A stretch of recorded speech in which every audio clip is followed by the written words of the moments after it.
आज तक रेडियो सुनता है सारा जहां।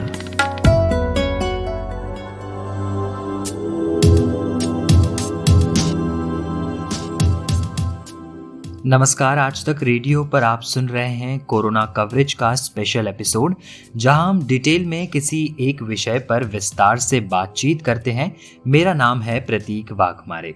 देश में drugs controller general of India के 2 स्वदेशी वैक्सीन के इमरजेंसी इस्तेमाल की अनुमति दिए जाने के बाद मेडिकल फील्ड के प्रोफेशनल्स के बीच एक चॉइस को लेकर बहस छिड़ी हुई है।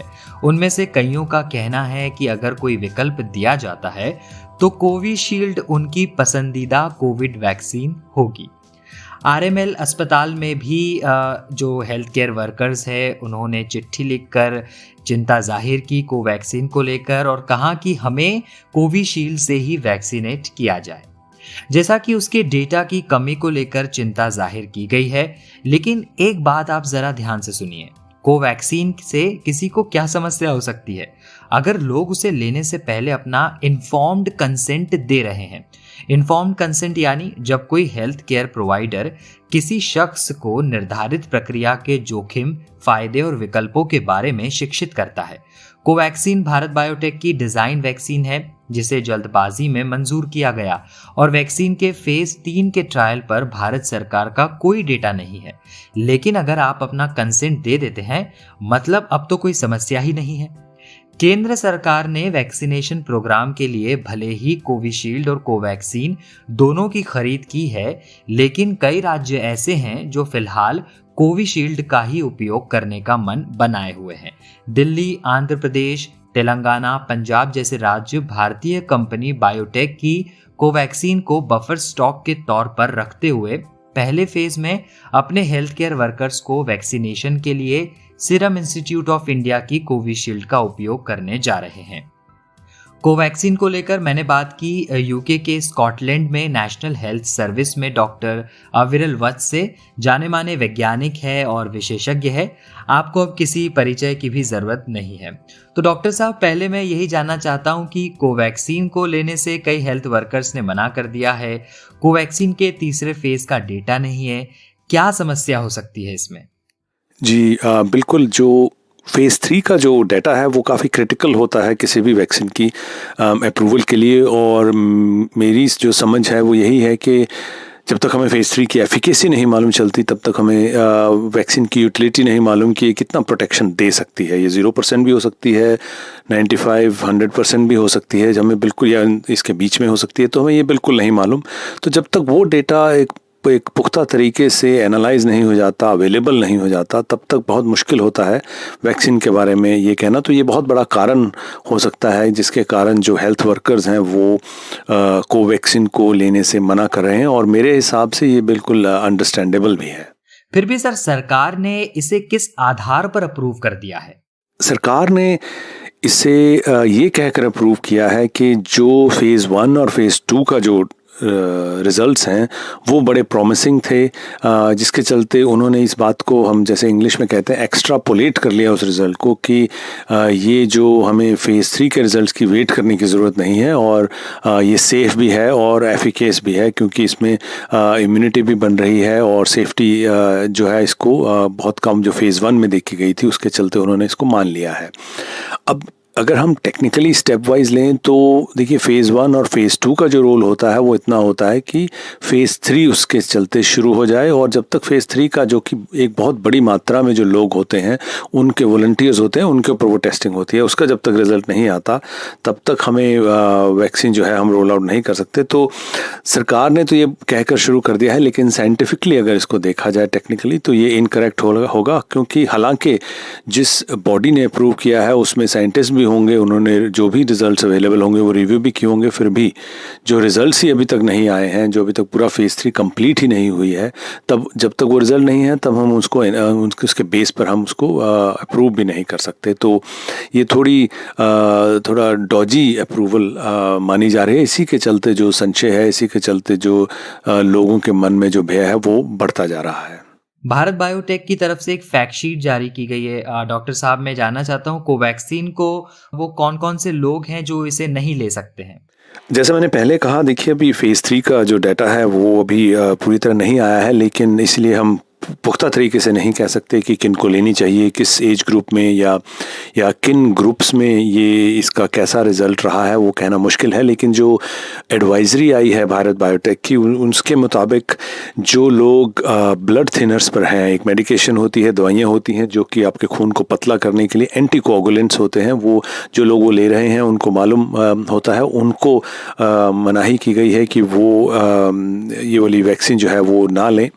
दूसरा, वो लोग जिनको वैक्सीन से पहले से एलर्जी है, वैक्सीन के किसी भी पार्ट से पहले से एलर्जी है, उनको भी अवॉइड करने के लिए बोला जाता है। और जो लोगों को सीवियर एलर्जी है उनको भी अवॉइड करने के लिए बोला जाता है। लेकिन उसका साथ में ये भी एडवाइस है कि जो उनको एक एपिपेन वो साथ में रखते हैं सीवियर एलर्जी वाले लोग, तो वो अगर साथ में ज़रूर रखें अगर वो कोवैक्सीन ले रहे हैं तो एट द टाइम जब वो वैक्सीन उनको मिलती है।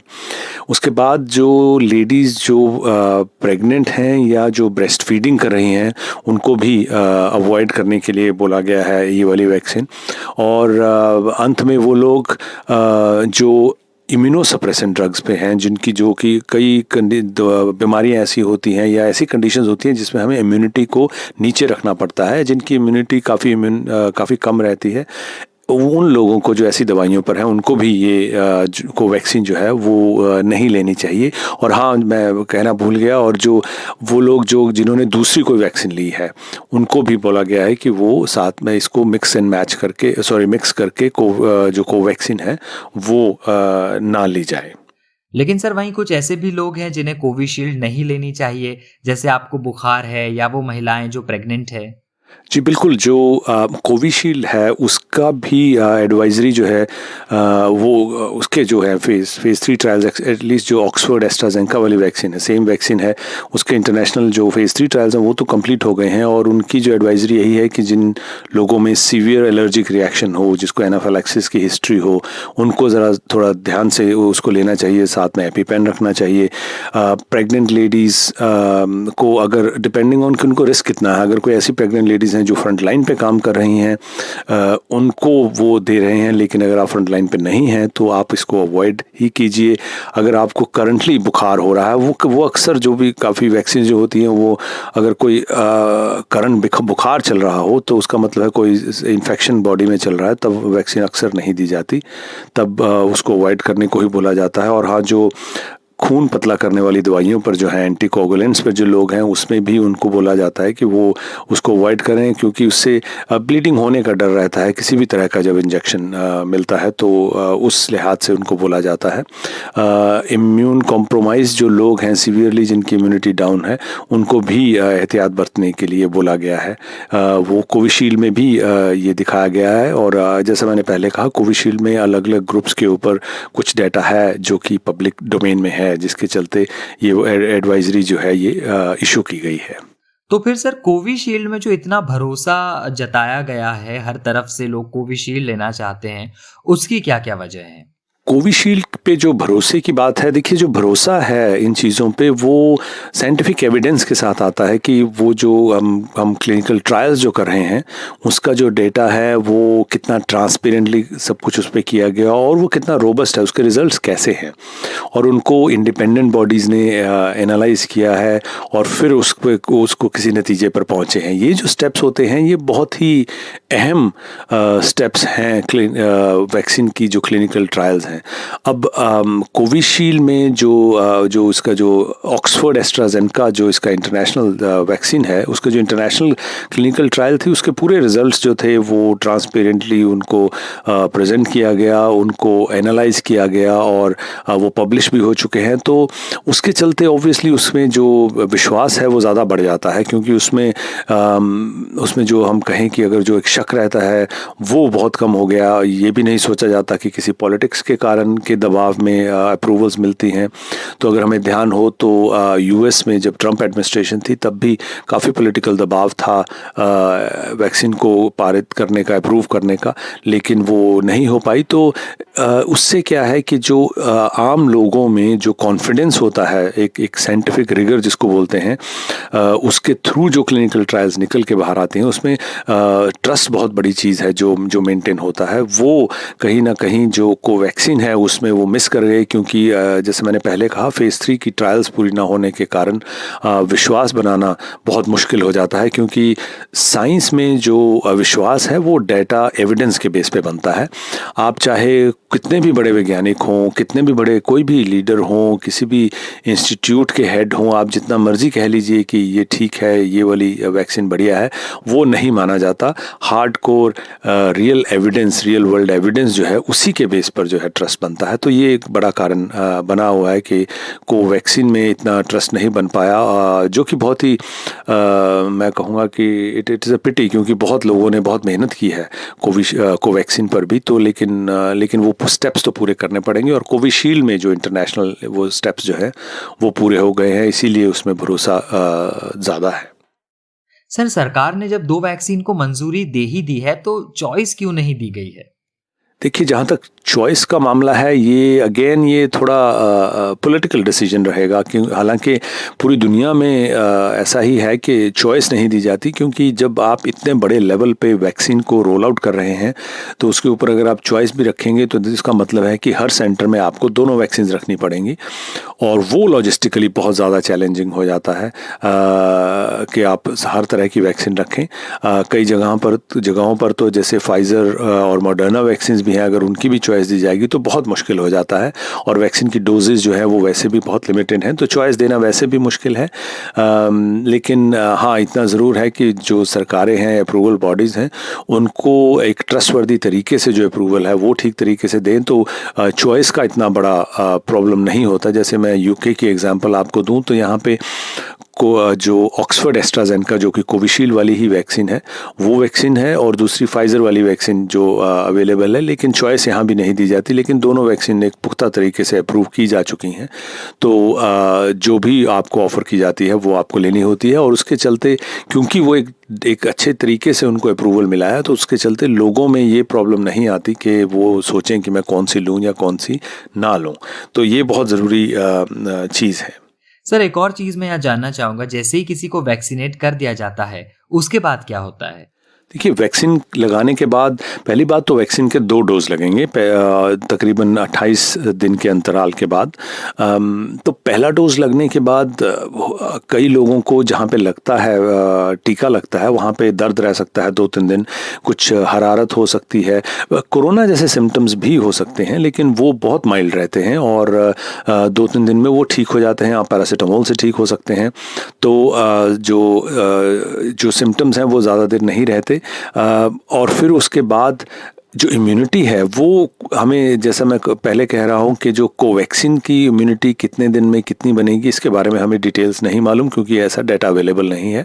जो कोविशील्ड है या ऑक्सफोर्ड वाली वैक्सीन है उसमें बहुत ही एक माइनर डिग्री की इम्यूनिटी बनती है पहली डोज के बाद, लेकिन जो ट्रायल्स में से जो डाटा है उसके मुताबिक दूसरी डोज के 12 दिन के बाद एक रोबस्ट लेवल की इम्यूनिटी बनती है, जिससे कि प्रोटेक्शन जो है वो 60 to 70% जो एफिकेसी है वो मेंटेन होती है। तो एडवाइस यही है कि दूसरी डोज लगने के 12 दिन के बाद तक आप अपने आप को उसी तरह से सेफ रखेंगे। उसके बाद भी अपने आप को आपको प्रिकॉशंस लेने हैं, लेकिन उसके बाद आपकी इम्यूनिटी जो है वो एक प्रेडिक्टेबल लेवल की हो सकती है। तो वैक्सीन, और दूसरी तरफ अगर जो वैक्सीन का जो नतीजा है हमारे शरीर में, इम्यूनिटी का मतलब ये है कि जब दूसरी डोज लग जाती है तो हमारी बॉडी उस वैक्सीन को देखिए, पहली डोज में जब वैक्सीन लगती है तो हमारी बॉडी जो मटीरियल अंदर जाता है उसको as a foreign material detect करती है और उसके अगेंस्ट एंटीबॉडीज़ बनाती है या कुछ ऐसे सेल्स सेल्स जब बनने शुरू होते हैं जो उसको as a foreign material detect करते हैं, और जब हम दूसरी डोज लगाते हैं तब वही जो इम्यूनिटी का सिस्टम शुरू होता है उसको एक और बूस्ट मिलता है, और वो बहुत बड़ी मात्रा में ऐसी एंटीबॉडी जैसे सेल बन जाते हैं जो कि वायरस के प्रोटीन को as a foreign body detect करते हैं, और जैसे ही वायरस का अटैक, असली वायरस का अटैक होगा, वो उसको डिटेक्ट करके ध्वस्त करने में कामयाब रहते हैं। तो ये बॉडी का रिएक्शन होता है वैक्सीन लगने के बाद। और अगर आपको पहला डोज दे दिया जाता है, उसके बाद दूसरे डोज की डेडलाइन अगर कोई मिस कर दे तो क्या हो सकता है? देखिए, पहला डोज लगने के बाद दूसरा अगर हम मिस करते हैं तो जो इम्यूनिटी बनेगी पहले डोज की वो कितनी होगी, कितनी देर तक रहेगी, ये अभी हम नहीं कह सकते, क्योंकि क्लिनिकल ट्रायल्स में ये चीज़ को टेस्ट नहीं किया गया है। और अगेन वही बात है कि जो कोवैक्सीन है उसके बारे में हमें नहीं मालूम कि उसकी इम्यूनिटी कितने % बनती है पहली या दूसरी डोज के बाद।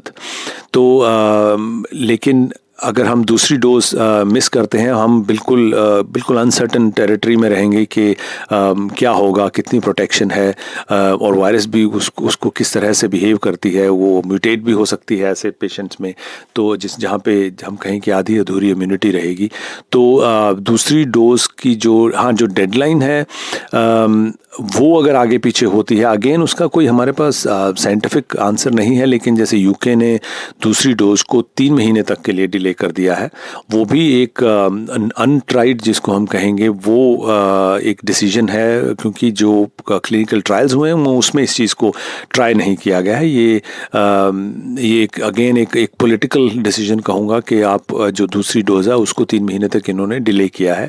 लेकिन जो एडवाइस यही है कि जो डेट आपकी बनती है, एक टाइम पीरियड दिया जाता है, कुछ वैक्सीन में 28 दिन है, कुछ में हफ्ता ज़्यादा हफ्ता कम हो सकता है, लेकिन ये जो टाइम पीरियड है उसी में आप दूसरी डोज ज़रूर ले लीजिए, क्योंकि तब हमें जो एक प्रेडिक्टेबिलिटी है इम्यूनिटी की वो हमें मालूम रहती है, और हम ज़्यादा सेफ रह सकते हैं। लेकिन जो बाकी कोई भी कंडीशन होगी, डेडलाइन मिस करने की या दूसरी डोज टोटली मिस करने की, तो हमें नहीं मालूम कि वो जो बॉडी में इम्यूनिटी बनेगी वो किस लेवल की बनेगी, और उसका प्रोटेक्शन जो होगा वो कितना कारगर होगा, इसके बारे में कहना बहुत मुश्किल है।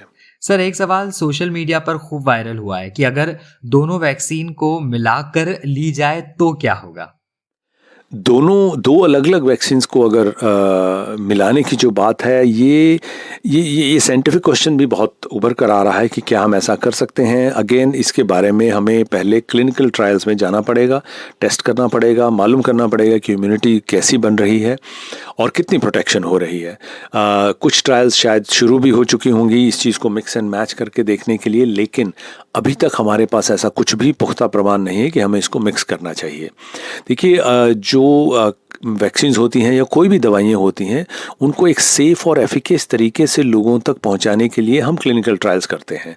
ये ट्रायल्स हम आम जनता पर बहुत बड़ी मात्रा में नहीं कर सकते बिना हमारे कुछ पुख्ता एविडेंस के। तो जब तक वो नहीं हमारे हाथ में आता तब तक हमें ये सब चीज़ें ट्राई नहीं करनी चाहिए, क्योंकि इसके चलते अगर कुछ भी साइड इफ़ेक्ट्स आते हैं, कुछ भी बुरे असर आते हैं, तो उनके चलते एक ट्रस्ट जो है, एक विश्वास है, उस पर बहुत बड़ा हमला होता है। और ये कहना फिर बहुत मुश्किल होता है कि ये जो साइड इफ़ेक्ट्स हैं ये क्यों हो रहे हैं, क्योंकि एक कंट्रोल्ड तरीके से उस पर ट्रायल नहीं किया जा रहा। तो हमें वेट करनी चाहिए जब तक ये मिक्स्ड वैक्सीन डोजेज़ के जो ट्रायल्स हैं वो भी जब तक रिजल्ट नहीं आता, उससे पहले हमें इनको मिक्स करके जो दवाइयाँ हैं उनको नहीं लेना चाहिए। सर, अगर वापस फिर कोवैक्सीन की बात पर लौटे तो अब भारत बायोटेक को कोवैक्सीन को लेकर लोगों में विश्वास बढ़ाने के लिए क्या करना चाहिए? कोवैक्सीन पे विश्वास दोबारा बनाने के लिए, देखिए, जैसे मैंने पहले कहा, एक ही तरीका होता है, वो है कि आप क्रेडिबल और ट्रांसपेरेंट तरीके से एविडेंस जनरेट कीजिए और वो पब्लिक डोमेन में शेयर कीजिए। जैसे ही वो आता है, विश्वास अपने आप बढ़ने लग जाता है। उसमें आपको कोई मीडिया कैंपेन करने की भी ज़रूरत नहीं होती। हाँ, जो र्यूमर्स हैं उनको हटाने की ज़रूरत पड़ सकती है, लेकिन फिर आपको कुछ ज़्यादा करने की ज़रूरत नहीं पड़ती, क्योंकि जो डेटा होता है और वो भी पब्लिक डोमेन में आया हुआ और वो भी ट्रांसपेरेंटली कलेक्ट किया गया, वो बहुत बड़ी शक्ति है विश्वास को बढ़ाने के लिए।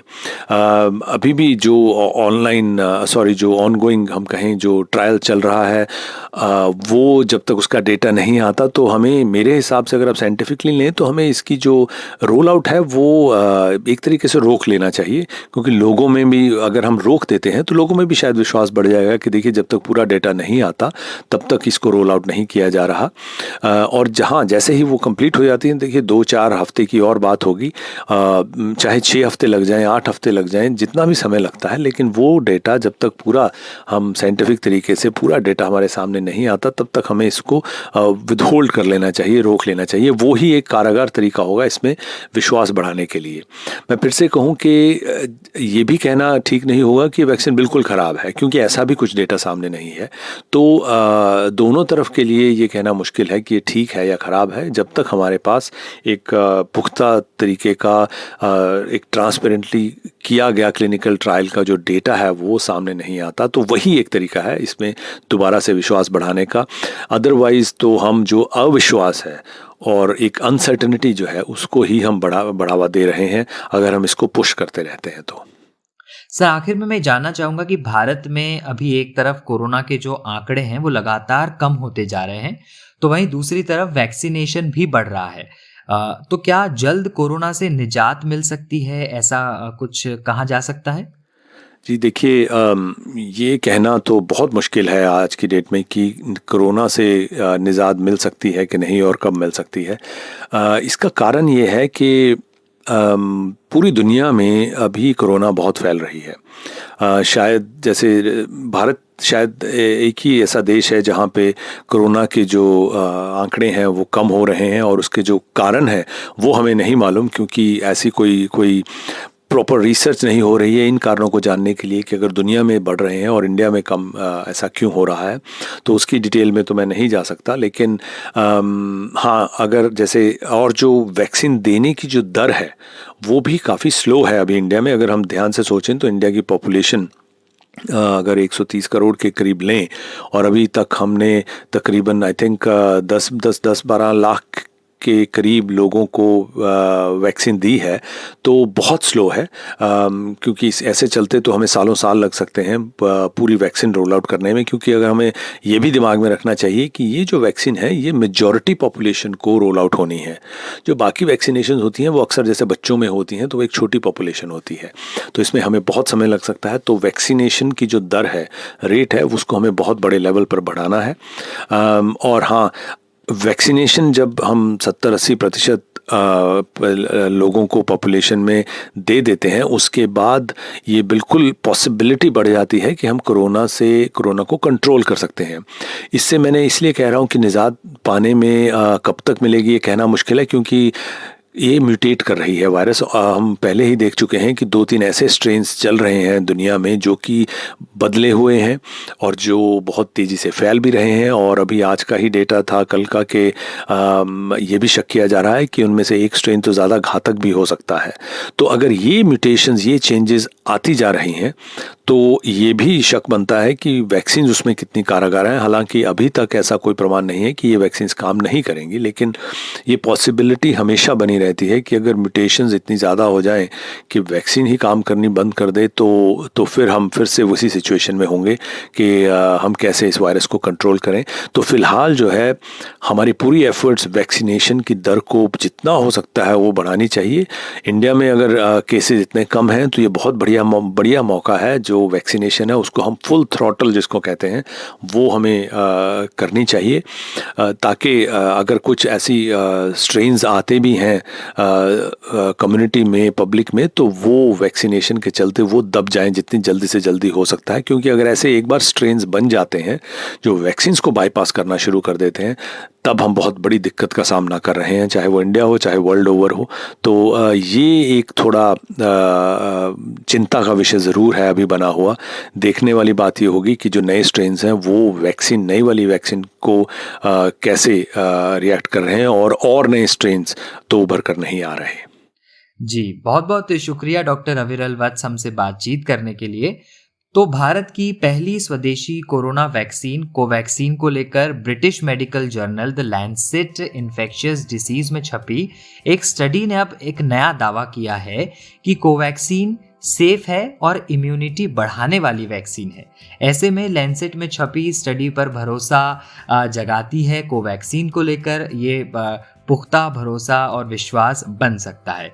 तो आज के कोरोना कवरेज में बस इतना ही। आपके कोई सवाल, सलाह या सुझाव या कोई शिकायत हो तो आप हमें लिख सकते हैं radio@aajtak.com पर। यह हमारा ईमेल पता है।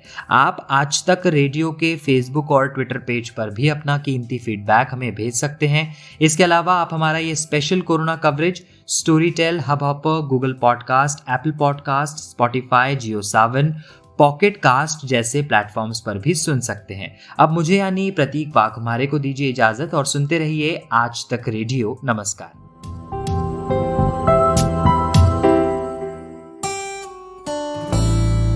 एक तार म्यूजिक का और एक तार पोएट्री का, दोनों मिल जाएं तो क्या बनता है? दो तारा।